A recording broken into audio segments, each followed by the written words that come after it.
नमस्कार। हमारा आज का टॉपिक है रेबीज़। इसके बारे में हम पढ़ेंगे कि रेबीज़ क्या होता है। रेबीज़ क्या है? एक वायरल इन्फेक्शन है that primarily spread through the A bite from N infected animal. जो इस बीमारी से ग्रसित इन्फेक्टेड होता है एनिमल, उससे ये उसकी बाइट से, उसके काटने से ये होता है। Without early treatment it is usually fatal. तो अर्ली ट्रीटमेंट यदि इसमें नहीं मिले तो ये बहुत ही खतरनाक होता है, बहुत ही घातक होता है।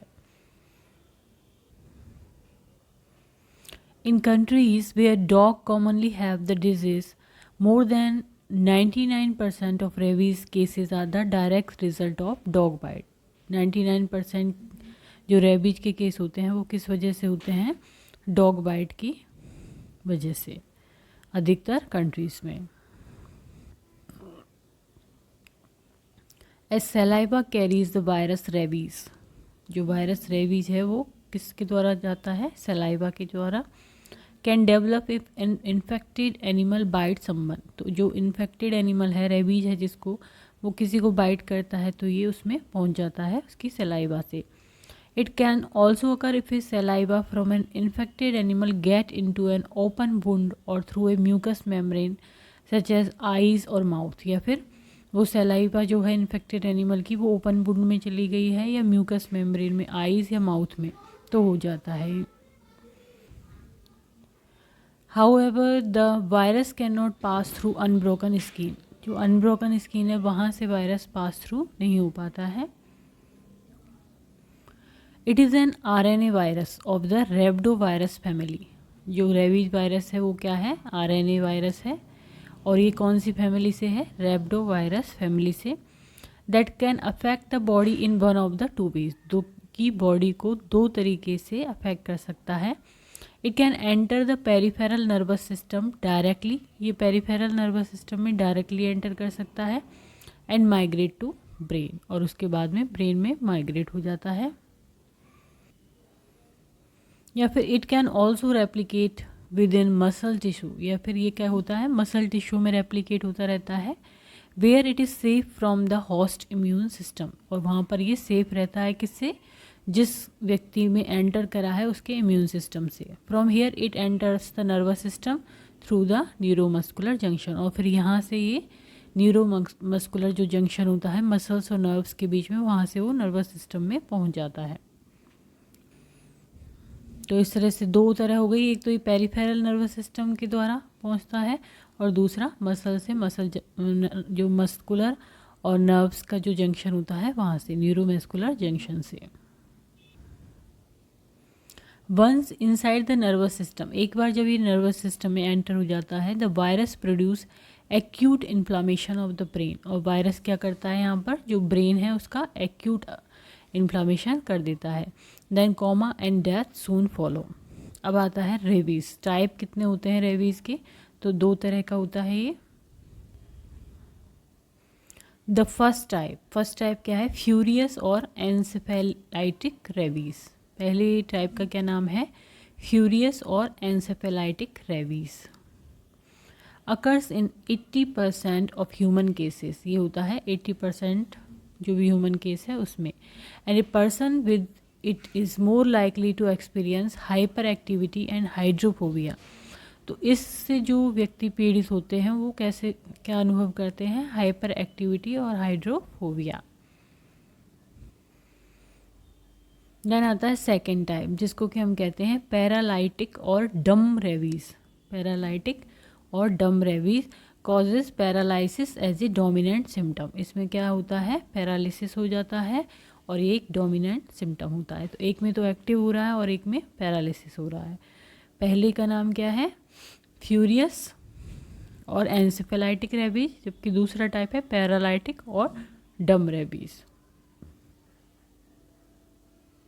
नेक्स्ट आते हैं सिम्टम्स। तो सिम्टम्स क्या होते हैं? Rabies progressive in 5 distinct stages में जाता है। 5 इसकी स्टेजेस हैं। Incubation, prodrome, incubation, prodrome, acute neurological period, coma and death. तो इसके 5 स्टेज हैं। Incubation, prodrome, acute neurologic period, coma and death. अब सबसे पहले क्या होता है इसमें? At first there is tingling, prickling और itching feeling around the bite area. जब डॉग बाइट होती है तो वहाँ पे सबसे पहले टिंगलिंग, प्रिकलिंग और ईचिंग फीलिंग होती है। A person also might have flu like symptoms भी आ जाते हैं उस पर, जैसे कि फीवर, हेड एक, मसल एक, loss of appetite, nausea and tiredness. थका थका वो महसूस करता है। आफ्टर ए फ्यू डेज क्या होता है, न्यूरोलॉजिकल सिम्टम्स डेवलप हो जाते हैं, जिसमें इरिटेबिलिटी और एग्रेसिवनेस, इरिटेट हो जाता है, एक्सेसिव मूवमेंट और एजिटेशन, कन्फ्यूज़न, विजर और स्ट्रेंच थॉट आना, हेलुसिनेशन होना, मसल स्पाज्म होना, अनयूजुअल पोस्चर होना, सीजर, कन्वल्सन, वीकनेस और paralysis, when a person can not move some part of the body, ये हो जाता है। देन extreme sensitivity to bright light, sound और टच, कहीं पे भी ब्राइट लाइट आई है तो उसको एक्सट्रीम सेंसिटिविटी हो जाती है उस साउंड से और टच से। अब जो पहली स्टेज थी इंक्यूबेशन, उसमें हम पढ़ेंगे incubation is the time before symptom appear. जब सिम्टम अपीयर होते हैं, एंट्री से लेके सिम्टम अपीयर के बीच का जो पीरियड है वो है incubation. It usually last from 2 to 3 months and varies from 1 week to 1 year। ये 2 से 3 महीने से 1 वीक से लेके, मतलब ये लास्ट होता है 2-3 महीने का, ये 1 वीक से लेके 1 साल तक हो सकता है incubation period, depending on where the virus enter the body. ये डिपेंड करता है कि वायरस कहाँ से एंटर करा है बॉडी में, and the number of viral particles involve, कितने वायरल पार्टिकल इसमें इन्वॉल्व हैं। The closer of the bite is to the brain, the sooner the effect are likely to appear. यदि बाइट ब्रेन के आसपास है कहीं तो ज़्यादातर जो सिम्टम है वो जल्दी आने लग जाते हैं। By the time symptoms appear, जब सिम्टम अपीयर होते हैं, rabies is usually fatal, fatal घातक होता है ये। Anyone who has exposure to the virus, जिसको भी एक्सपोजर हुआ है वायरस से, should seek medical help immediately, उसको इमिडिएटली मेडिकल हेल्प लेनी चाहिए without waiting for symptoms. Next हम पढ़ेंगे प्रोड्रोम। सेकेंड जो स्टेज है उसमें क्या है, during prodrome early flu like symptoms occurs including fever 100.4 degree Fahrenheit और above, headache, anxiety, feeling generally unwell, sore throat and cough, nausea and vomiting, discomfort at the site of bite, ये prodrome में आ गया।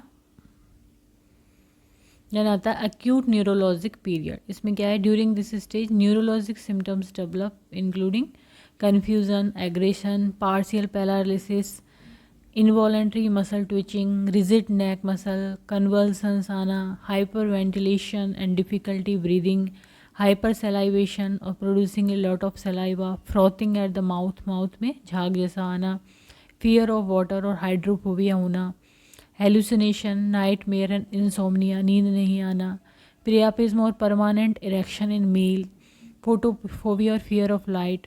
Toward the end of this phase breathing become rapid हो जाती है और inconsistent हो जाती है। नेक्स्ट जो फेज आती है वो है कोमा एंड डेथ। यदि अर्ली ट्रीटमेंट सही ढंग से स्टार्ट नहीं हुआ है तो फिर यहाँ तक भी स्थिति हो सकती है।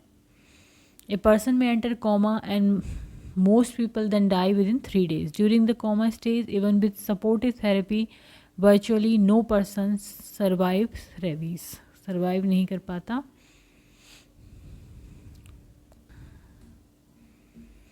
हम पढ़ेंगे why does rabies cause a fear of water, जो हम कहते हैं हाइड्रोफोबिया, ये क्यों होता है रेबीज़ में। तो people use to call rabies hydrophobia because it appears to cause a fear of water. ऐसा लगता है जब वो पानी को देखता है पीने के लिए या फिर स्विम करने के लिए तो वो उससे डर रहा हो अपनी गर्दन को पकड़ के। The reason is that infection causes intense spasm in the throat when a person tries to swallow.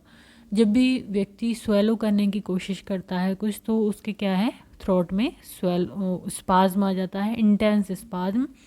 Even the thought of swallowing water can cause spasm. यदि वो सोच रहा है कि वो पानी पिएगा तो उस थॉट से ही उसके गले में स्पाज्म आ जाता है, making it appear that the individual is afraid of water. इसीलिए इसको कहते हैं हम हाइड्रोफोबिया। नेक्स्ट आता है असेसमेंट एंड डायग्नोस्टिक फाइंडिंग। कैसे डायग्नोसिस करेंगे? डायरेक्ट फ्लोरोसेंट एंटीबॉडी टेस्ट किया जाता है इसमें, DFA बोलते हैं जिसको, D for direct, F for fluorescent and A for antibody test. Is based on the observation that animal infected by rabies virus have rabies virus protein antigen present in their tissues, because rabies is present in the nervous tissue and not blood like many other viruses. The ideal tissues to test for rabies antigen is brain. तो ये क्या करते हैं इसमें, brain में जो rabies antigen है, क्योंकि वहीं पर वो कलेक्ट होते हैं, तो वहाँ पर टेस्ट किया जाता है और इस टेस्ट में यदि पॉजिटिव होता है तो इट मीन्स रेबीज है। देन हिस्टोलॉजिक एग्जामिनेशन, टिश्यूज का एग्जामिनेशन किया जाता है। Then immunohistochemistry IHC की जाती है। Method for rabies detection, provide sensitive and specific mean to detect rabies in formalin fix tissues में, इनको रेबीज को डिटेक्ट किया जाता है। Then electron microscopy, the ultrastructure of virus can be examined by electron microscopy. Rabies virus is in the family of rhabdovirus. When viewed with an electron microscope, rhabdovirus are seen as a bullet shape. जब इसको electron microscope में देखते हैं तो ये bullet shape particle के रूप में दिखाई देता है। देन नेक्स्ट है amplification method. Mouse neuroblastoma cells MNA and baby hamster kidney BHK cell provide an excellent environment for amplification of rabies virus. इसमें ये बढ़ता है without the use of animal, तो इसको एम्प्लीफिकेशन मेथड से भी हम देख सकते हैं। इसके अलावा टेस्ट फॉर रेबीज क्या क्या है?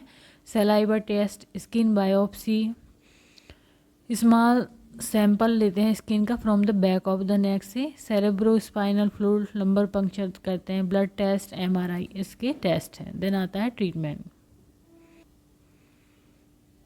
ट्रीटमेंट में आएगा if a person has a bite और स्क्रैच फ्रॉम एन एनिमल, यदि बाइट किया है किसी व्यक्ति को या स्क्रैच किया है, दैट में हैव रेबीज, और if the animal lick an open wound, या फिर उस जानवर ने जो ओपन वुंड है उस पेशेंट के या पर्सन के उसको लिक किया, चाटा है, तो the individual should immediately wash any bite and scratches for 15 minute. तो उसको अच्छी तरह से सोपी वाटर से या फिर पोवर्डिन, आयोडीन और डिटर्जेंट से 15 मिनट तक लगातार उसको क्या करेंगे, वॉश करेंगे उस वुंड को। This might minimize the number of viral particle, इससे क्या होगा, जो वायरल पार्टिकल की संख्या है वो कम हो जाएगी। They must then seek immediate medical attention, उसके बाद इमीडिएट मेडिकल अटेंशन चाहिए होती है उनको। अब हम जो रेबीज वैक्सीन लगाते हैं, rabies vaccine contain an inactivated और हार्मलेस वर्जन होता है ये रेबीज वायरस का, जो कि इनएक्टिवेटेड है और हानि नहीं पहुंचाता है। So it can not cause the disease नहीं कॉज करता है।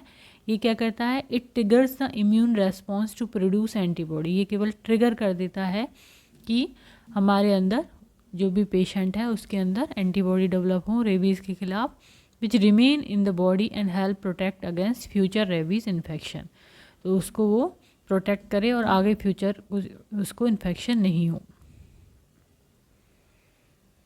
Doctors administer the rabies vaccine into the upper arm में एडमिनिस्टर करते हैं doctors.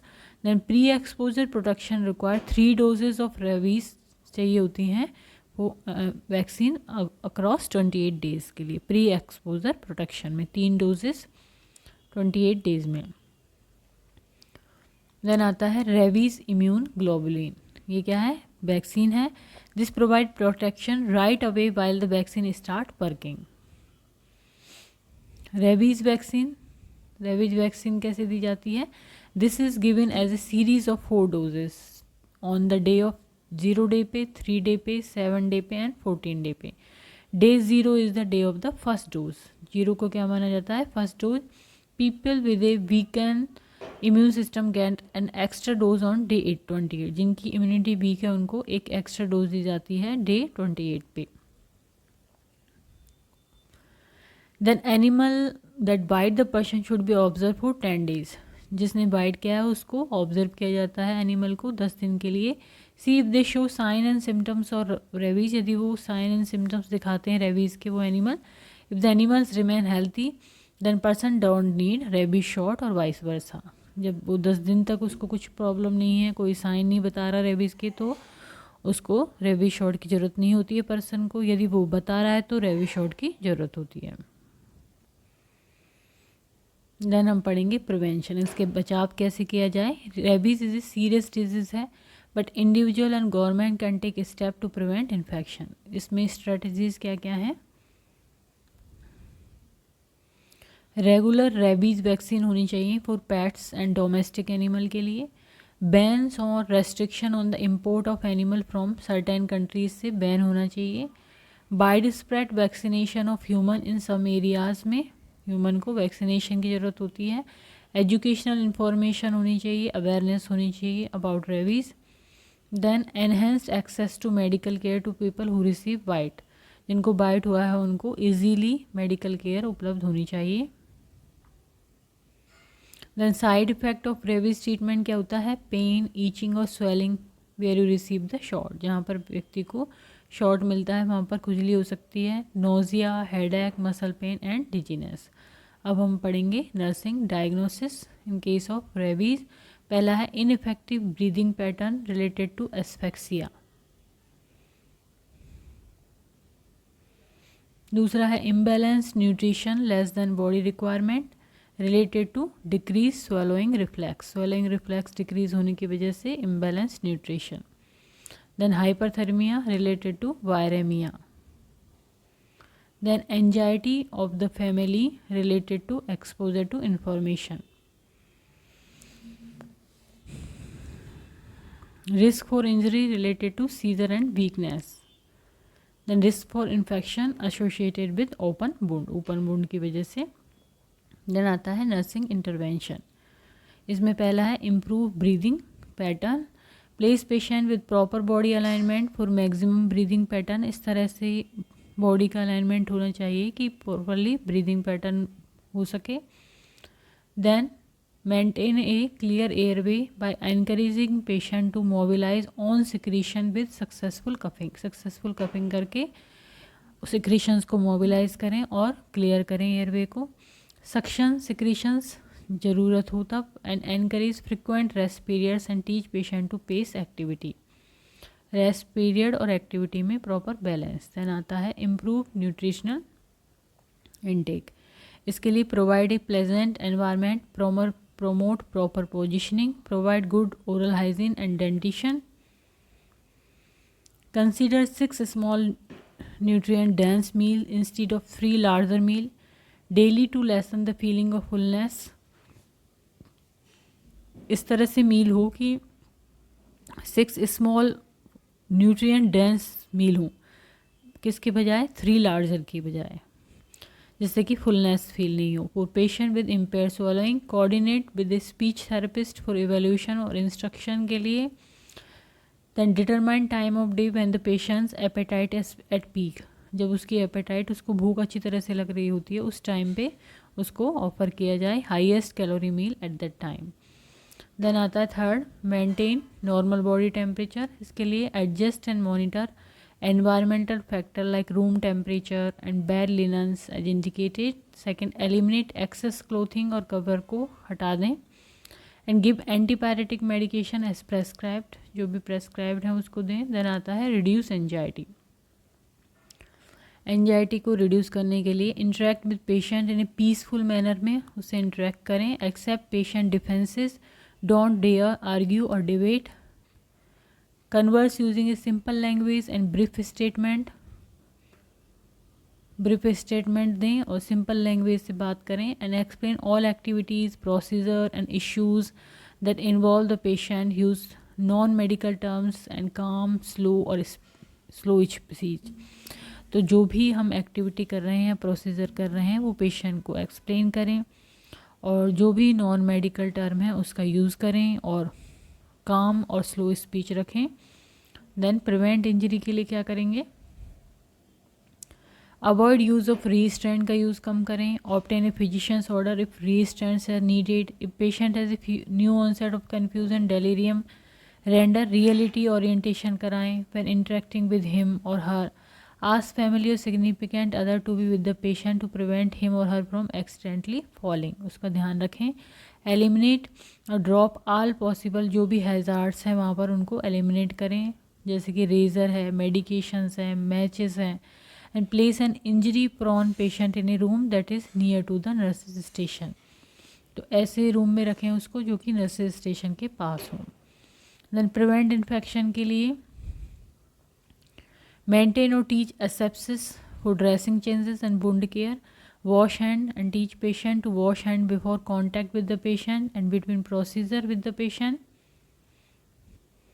Then teach the patient, family and caregivers the purpose and proper techniques for maintaining isolation. And if infection occurs, teach the patient to take antibiotics as prescribed. जो भी prescribe की गई हैं वो antibiotic वो ले. तो आज का हमारा टॉपिक था रेबीज़. यदि वीडियो आपको पसंद आता है